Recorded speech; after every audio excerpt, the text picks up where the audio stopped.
Oh, hi, friends. Look, I'm dressed up. Pocket square. I'm dressed up. I had a memorial just now. A collaborator and friend, Frank Shiro. Frank passed. It's almost been a year. But we just had a memorial. He was a theater person in a rehearsal studio. A lot of people from my life. I worked on a lot of shows, mostly the show Forever Plaid, way back in the day, directed by and sometimes in a cast as well with my friend Sean Churchman. Sean ended up collaborating with Frank on a lot of theater pieces. They developed a lot of pieces, one of them being a musical of an Oscar Wilde short story called The Happy Prince. And it's about this town. They erected this beloved statue to a prince, and the town becomes corrupt and awful, and the statue is watching it happen. And the little bird, I'm gonna cry, lands on the statue and says, why are you upset? Look at my town, look what's happening. Take the jewels from my sword and make, this little bird becomes just, what is it? In love with this prince statue, to be selfless and help this prince by taking the jewels and the gold off of the statue bit by bit to provide for, to help, to fix, to the point where winter comes and the bird can no longer fly south, and the prince is now tarnished, and they're going to tear the statue down, and the bird has stayed too long and is going to die in winter. It is about selflessness.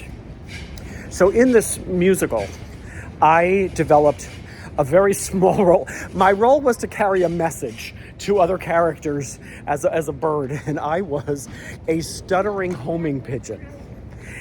And they developed this little role for me that I just kept doing. I had a number about being a stuttering pigeon, and the number was called Dignity.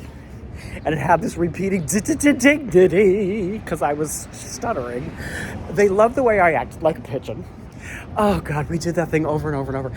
And through that, this is the whole moral of the story here is Frank's life touched so many lives, that the way that we all move in circles, that Sean leads me to Frank, that leads me to this musical where I meet Andrea Burns. Look her up. She's a Broadway star, an icon.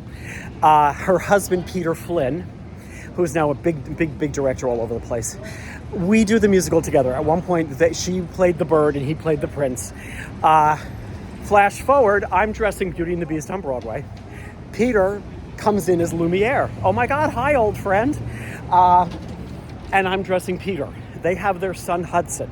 That's when Peter says, Hudson is a baby. We were talking about, wouldn't it be funny if Hudson was Lumiere for Halloween? And I go, wait a minute. Can I? And I make him that Lumiere costume that I now have in my apartment for when he was 10 months old. And for the next 13 years of Hudson's life, I made his Halloween costumes no matter what it is he wanted to do. He was Michael Jackson, Beat It. He was Audrey 2 from Little Shop of Horrors. He was a Dalek from Doctor Who. We did Halloween. So that leads me to this big creative avenue of my life with Peter and Andrea, who I just saw at the memorial and I adore. Now, also, during the time that I'm working with Sean, my now ex, Gary Reed, wrote a wonderful novel called Prior Rendering, set in Oklahoma where Gary grew up. I'm standing around, I'm killing time while I do this video before I go into this diner to eat some freaking late lunch. I'm reading Gary's novel, Prior Rendering. I pass it to Sean, who has spent a lot of his life in Oklahoma. Sean falls in love with the novel, brings it to Frank, who falls in love with it. They develop a musical of Gary's novel, Prior Rendering. They did a number for that too. Gary was at the memorial just now as well. So the circles within circles within circles of the lives that Frank touched, and all that I got to hear about this wonderful, wonderful man who I knew creatively and as just a curmudgeon who lived in Manhattan Plaza like I do. Also, this afternoon was a lovely tribute to a man that touched so many lives, Frank Shiro, and it has inspired me to, keep going and keep creating as much as I can, as much as I just live today because I've got it. Because Frank, who was probably younger than I, is gone. So there's a story for Monday afternoon, and the sun is shining, and to Frank Shiro and everybody he touched.